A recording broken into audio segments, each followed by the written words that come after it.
Hi there, team.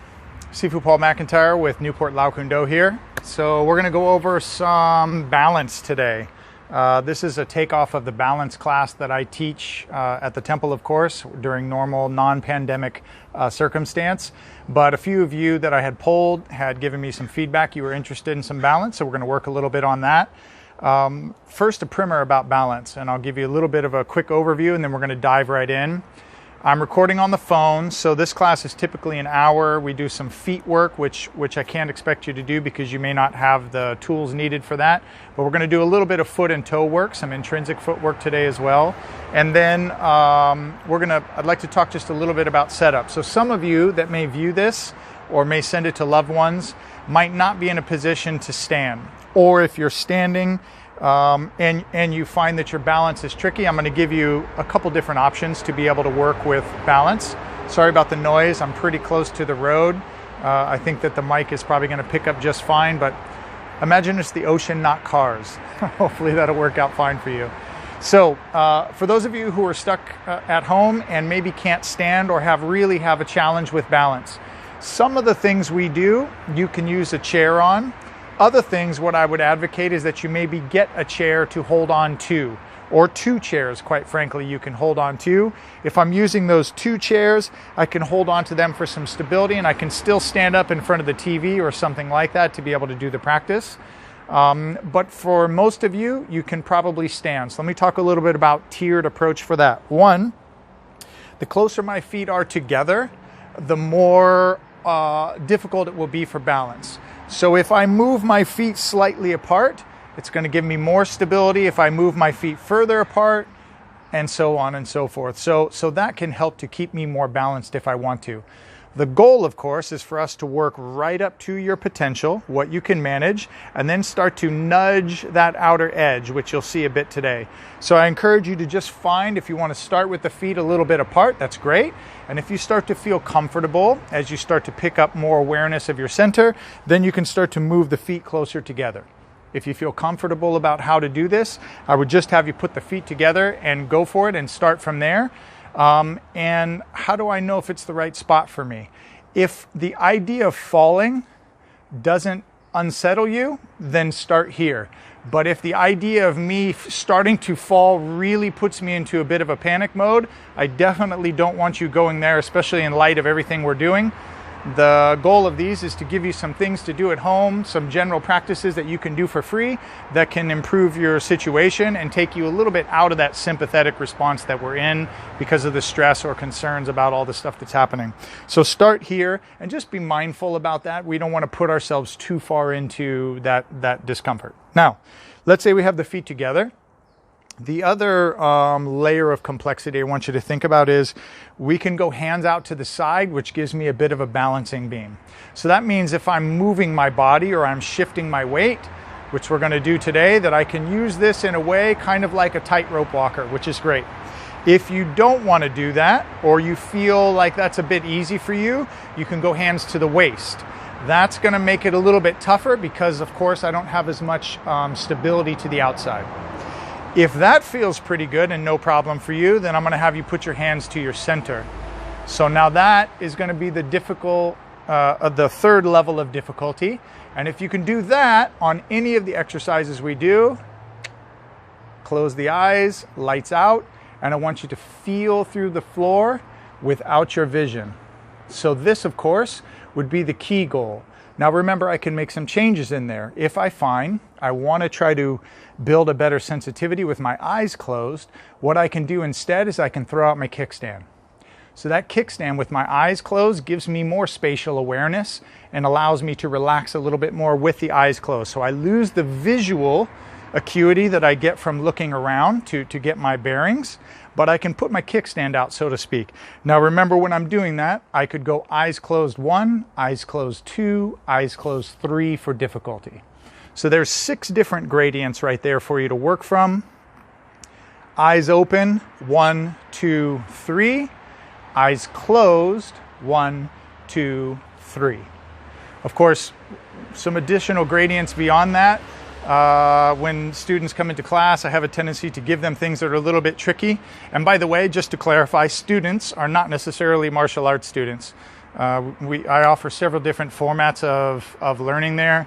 Of course, I teach kin stretch, which is an FRS system, functional range systems. I'm an FRCMS, so I'm also a kin stretch instructor. So we do that for mobility training, and I'll try to get you some mobility work here as well while you're at home. Then, of course, I also teach balance class. So people come to those classes who are not in-temple students, which is great. That's what they're for. So it gives you a chance to come in and explore, and hopefully some of these will give you an idea of what we do there. And then, of course, I also teach meditation and Qigong class. So those are also classes that are available to people who are not students. They can come and go as they please. So just something for you to be aware of. So I don't just teach Tai Chi, Qigong, and Gong Fu. I also teach other aspects of movement, breath, and practice. So we're going to get into those. All right, so let's go ahead and get started. The first thing we're going to do is go for feet or toes. So if you imagine your balance being like a tree or like a triangle, the base of that triangle, of course, we focus on trying not to lose our balance up top, but where does all that balance begin? At the feet. So the first thing we want to do is wake the feet up, get them prepared as we age, etc. We tend not, our proprioception goes down. Our ability to sense and feel the earth gets worse over time. So we want to actually start to use those tissues again. And part of the way we're going to do that is by exploring the feet. So this is toe cars, controlled articular rotations. This is really a linear plane of movement for the toes, but we're going to work on just getting the digits to move individually, which means to try to improve the map from the mind to the toes. So here's what I want you to do. I have my toes off today, and my feet are not terribly sexy, so I'm sorry. I was burnt as an infant, so they're not great. You can see I got a sneaky toe right here, so it doesn't allow me to balance that great. That's something we work with, but we all have stuff, right? So I wanted to take the socks off so you can get an idea of what we're trying to do with the toes. First, stand with the feet shoulders width apart and relax. Now what I want to do is I'm going to slowly call some changes in toes. I want you to try your best not to invert the feet, arcing out, and I want you to try not to evert the feet, arcing in when I'm asking you to move your toes. Okay, so thought of differently, if I was trying to play the piano, I would like to play the piano with my fingers on the keys, not rotating my hands when I'm trying to reach different keys. Okay, so same idea. Feet or shoulders width apart. Now what I'm going to do is I'm going to relax, keep my knees a little bit bent, and I'm going to slowly raise the big toe only. So great toe as high as I can. Again, try not to pull up and invert the foot. Great toe back down. Big toe only up. Reach, reach, reach, reach, reach, and stretch. Back down. Big toe only up. And back down. Big toe only up. Reach. You can look and check if you want. Some of you may find your hands doing strange things. Back down. That's okay. Last one, as high as you can get them. Big toe up, up, up, reach. Try not to push the outer four down. Try to relax those outer four toes as I lift this one as high as I can. Back down. Good. Next, we're going to switch to outer four. So big toe stays down. Outer four toes lift up. Now your foot's going to want to evert. Try not to do that. Try to keep pressure on the pinky toe, the ball of the foot, and then in the heel point. And outer four back down. Big toe stays down, outer four up. Reach, reach, reach, reach, reach. Try to get as high as you can, back down. Again, try not to push the big toe down. Outer four up. Stretch, stretch, stretch, stretch, stretch. Try to really reach for the sky, back down. One more, outer four up. Reach. Again, try not to have that big toe pushing down too much. And back down. Good. All five toes up, high as you can. Keeping those toes up, slowly try to touch the big toe only down, back up. Big toe only, slowly down, back up. Big toe only, slowly down, back up. Keep those feet flat, big toe only down, back up. One more time, big toe only down, back up. Good. Now, keep that big toe up. Try to touch those outer four toes down only. Back up. Outer four toes down. Back up. Outer four down. Back up. Outer four down. Back up. Okay, last one. We're going to abduct out. So I want you to spread the toes as wide as you can. Reach, reach, reach. Try to touch with the pinky toe first. Try to let that second digit, third, fourth, and down. All five toes up. Reach and spread out. If your toes are a little beat like mine, it's tricky, very difficult to do, but that's all right. That's what we're here for, right? All 5 toes up, abduct out a little further each time. Stretch that web of the toes, reach and stretch, slowly allow those to cascade down. Last one, all 5 up, reach and stretch. Stretch, stretch, stretch, stretch, stretch, slowly one at a time, back down. Very good. Okay, if you found that a little challenging, don't be surprised, right? Most of us don't use our toes that much, so the map, the network of communication between the mind and the feet, or certainly the toes, has gotten worse. It's degraded. So what we're going to do is clean that signal up over time through practice and repetition. We're going to make that signal better, and we're going to make that stronger. Another point, just as a quick segue, some of you may find that maybe a lot of people are wearing orthotics these days, that my feet have become, wow, right? Racing strip here. So while my feet over time have gotten weaker, the arch tends to fall, the intrinsic foot muscles in the bottom of the feet start to become junky, let's say. And not doing their job very effectively. Junky is a technical term, by the way. So what we want to do when we're in class normally, I've got a series of balls that I use in order to try to help to rehydrate those tissues, to break up any kind of fascial tension that's in the feet, let the feet really wake up and move. So it's a big part of the practice. I'm not able to do it with you today, but at least the cars are a great way to be able to get some good movement and some flow and neural connection back into the feet. So let's jump right into the practice. Feet are going to go together. I'm going to give you some different planes so you get an idea of what we're doing. For me, feet together, remember again, you can have feet apart. I can go kickstand, hips, or dantian, or belt buckle if you'd like to do that. So any one of those is okay. And what I want you to do is, from here, my feet are going to remain flat and I'm going to slowly start to rock. So I'm going to pressure my heels, pressure my toes.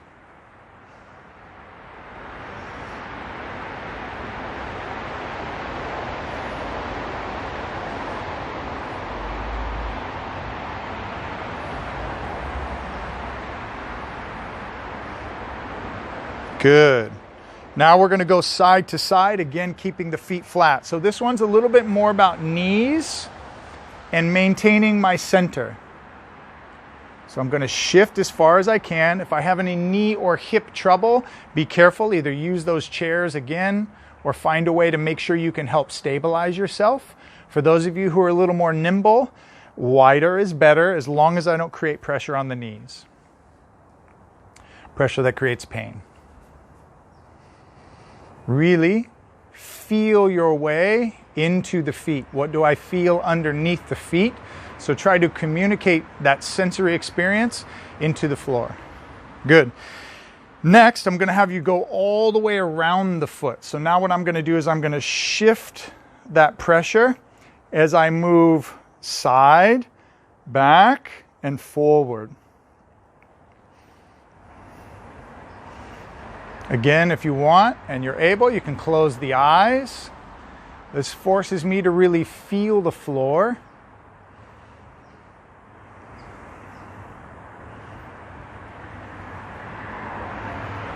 Good. And then I'm going to reverse direction, opposite.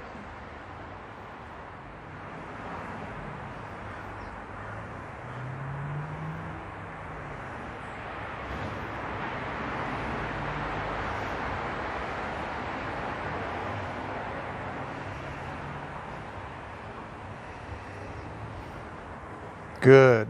Okay, so next we're going to start to take that up a notch and we're going to start to try to lift. So in this case, I'm going to go back to forward and back. But now when I go forward, I'm going to try to go up on the toes and back on the heels. So now I've got to negotiate my balance so that I don't go too far in one direction. Try to maintain that center position while I'm moving to high points on both the toes, or the ball of the foot rather, and the heel. If you start to lose your center and you go forward, that's okay. I just come back to my position, start again, no problem. That's the point, right? I want to try to orient myself in many of these different planes. So let's go front to back again. Once again, remember I can go kickstand if that helps me. I can go waist. A little bit tougher. I can go hands on belt buckle, tougher still. and I can go eyes closed in any one of those patterns as well.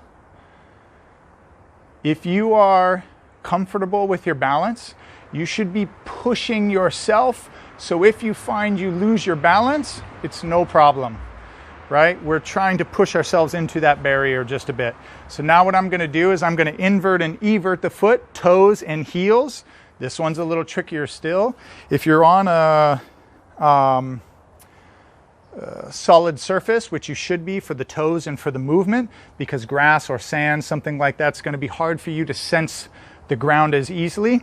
So for this one, just be a little careful because you might bruise yourself a bit on some of the bones. It's not going to hurt you, but just be mindful. So I'm going to shift counterclockwise first.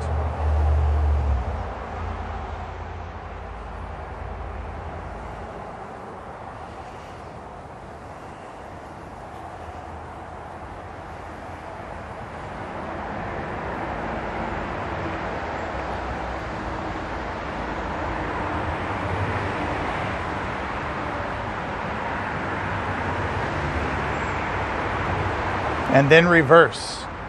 Opposite pattern, opposite direction.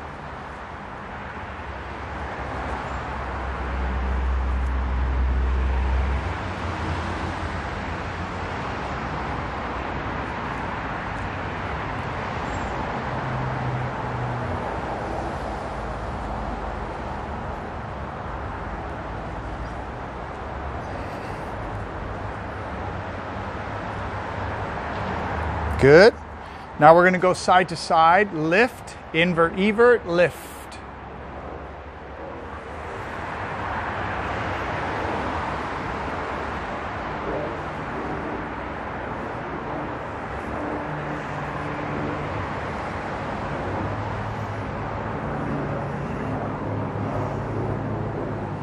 Good. Next, we're going to switch forward. So I'm going to slide the right foot forward or the left foot back. For this one, I want to make sure both of my feet are flat as best I can, and I want to shift back and forth without lifting for now. So once again, remember either one of my positions, I'm going to start to rock back and forth. Shifting back, pressing forward. For those of you who are following the Tai Chi Chuan, or who are coming to any of my other classes, ideally I inhale as I yield, exhale as I press. So even though we're doing balance class, we still want to try to work on matching the breath with the movement.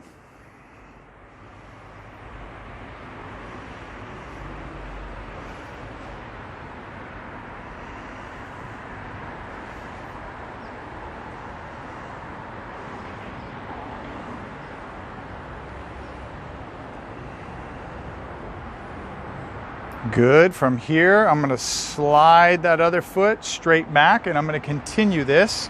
As you continue rocking, I want to give you one more cue for this. So some of you are going to have a tendency to make adjustments with your feet.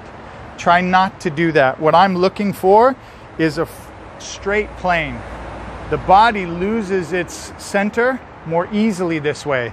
If I turn my feet out, you'll find it's going to be very difficult to lose your center. So what I'm doing is I want to challenge the center. So when I shift one side to the next, if I go too far, my foot can't actually help me in that case. So same thing for this one. I'm going to be here, feet straight on two sets of train tracks ideally. Inhale back, exhale forward. For those of you who can, you can add a little bit of spine wave here.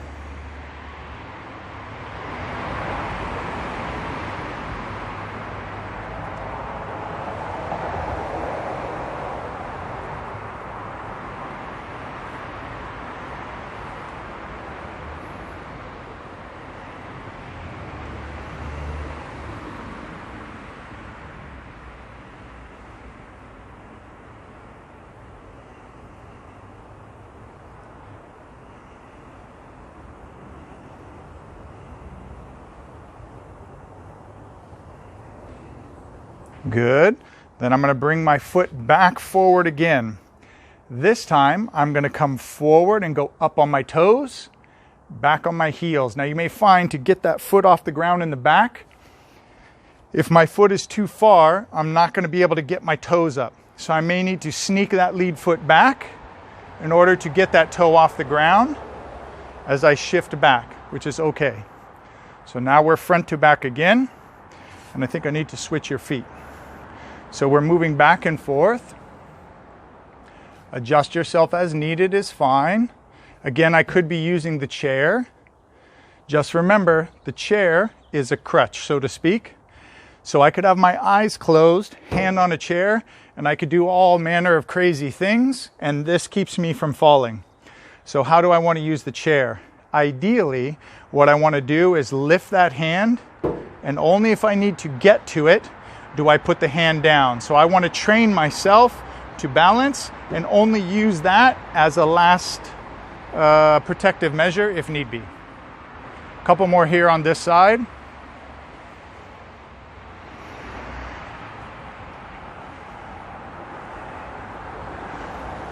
Good. Shift that foot forward.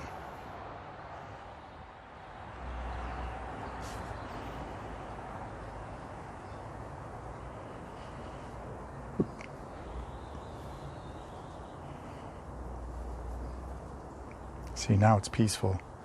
It's nice when there's no cars, just the birds.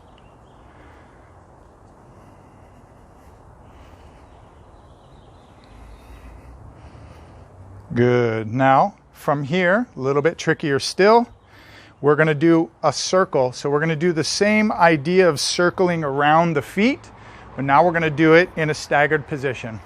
Again, remember to try to keep the feet straight, so no angled feet.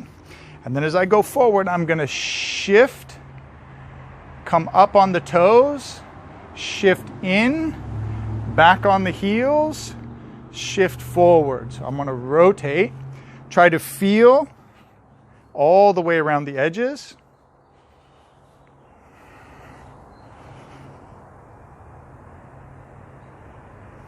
Got it.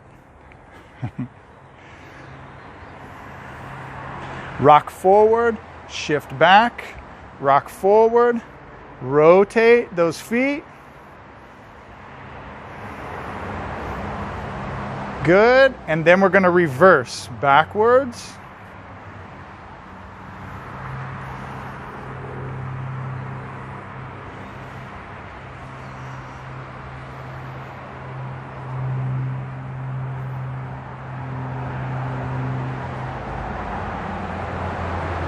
It's okay, that's what we're here for, right? Eyes closed. If I could do it magically, then that would mean I was ready for more complexity.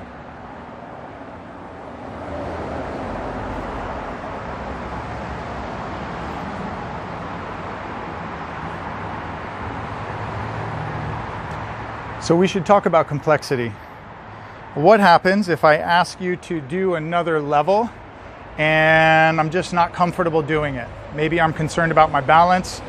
I don't have a chair, or maybe I tried it and it's too much for me. Always when we stack complexity, just start removing some of those layers in order to make it a bit easier so that the challenge is a little bit lower, but so that we can bump up against the ceiling of our capacity and always be trying to sneak ourselves just a little bit further. That way we're trying to stretch ourselves. And if you notice, even if I lose my position a bit, it's okay. I could grab a chair, put my hands out and do this, but I'm beyond that stage. So I push myself far enough that sometimes I become off-center. That's the idea. So as a quick break for your legs and your feet for a second, one of the biggest things we're trying to resolve, or I'm trying to help you resolve with balance, especially as we age, the bell in the top of our head is supposed to ring like a buoy, a wave buoy out in the shore, out off the shore. So when that buoy starts to move, the old buoys anyway, they would ding, right? Lets us know that the waves are coming in.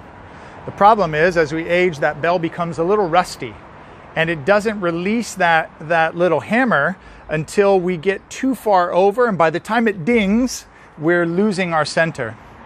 So this practice, and you'll notice we're going back and forth, typically 12, 15, sometimes 20 repetitions, both sides, each exercise.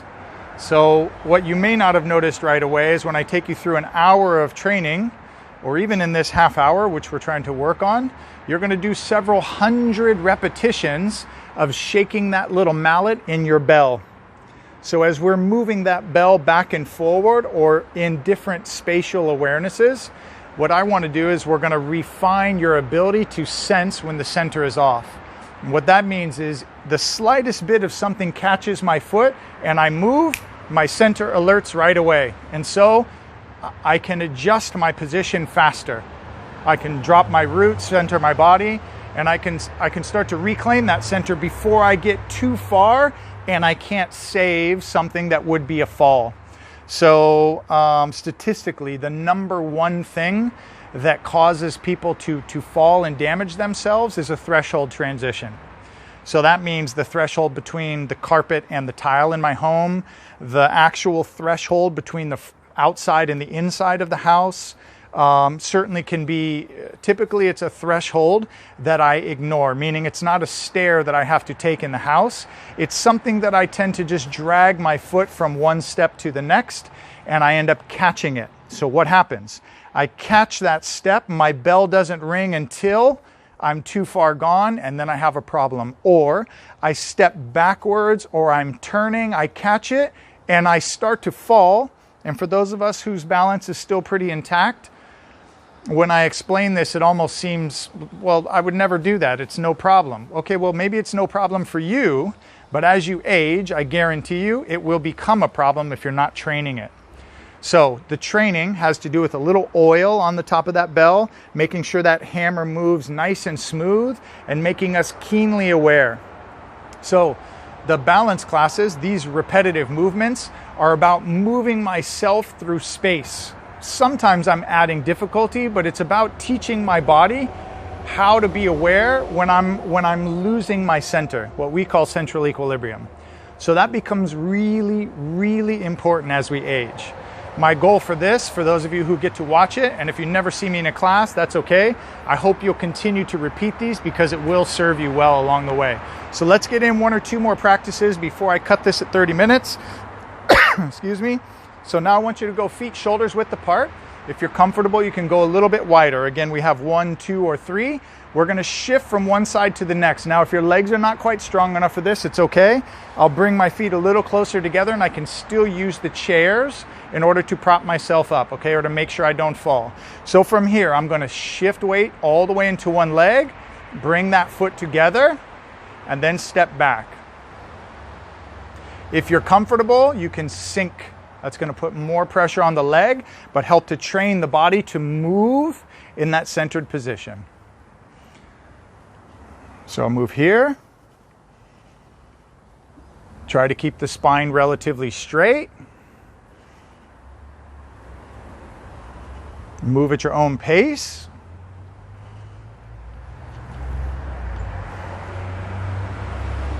If I can move to eyes closed. One thing to be aware of though, I don't want you to be falling back and forth, right? So sometimes we talk about the tree is cut. The tree is gonna fall unless you catch it. What I want you to train yourself to do is to find the center. There's no falling in the tree. The foot goes back down and goes out. And then I shift my weight over, not swinging. I shift my weight over, come to center. One more thing on these transitions, because we do a fair amount. If I'm feeling unstable, I can drag my foot, which gives me stability until I get here. Root, step back, drag the foot. I'm okay, root. But really focus on this center. For those of you who are comfortable, no drag. No drag and eyes closed.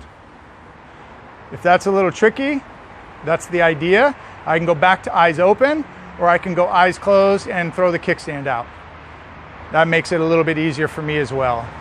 Okay, next, I'm going to come over. Knee is going to go up.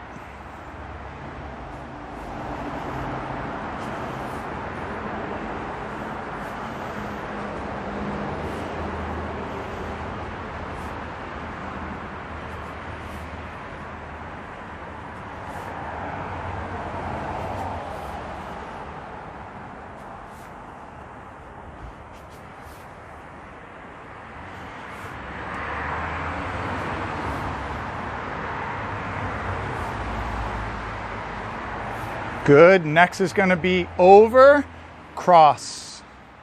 Cross the center, back, up, cross.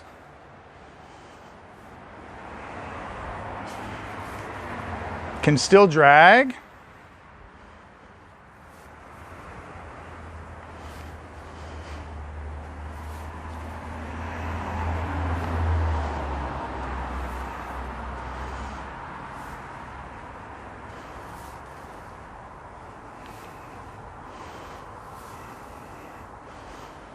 One more, and back to center.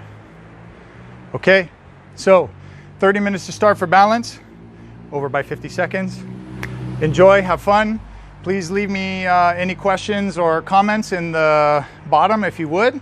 I'll read those and do my best to adjust. If you're enjoying this practice, we'll come back, we'll add some patterns, add some movements, add some details, and make it a little bit better as we keep going. Okay, thanks for joining. Have a good day.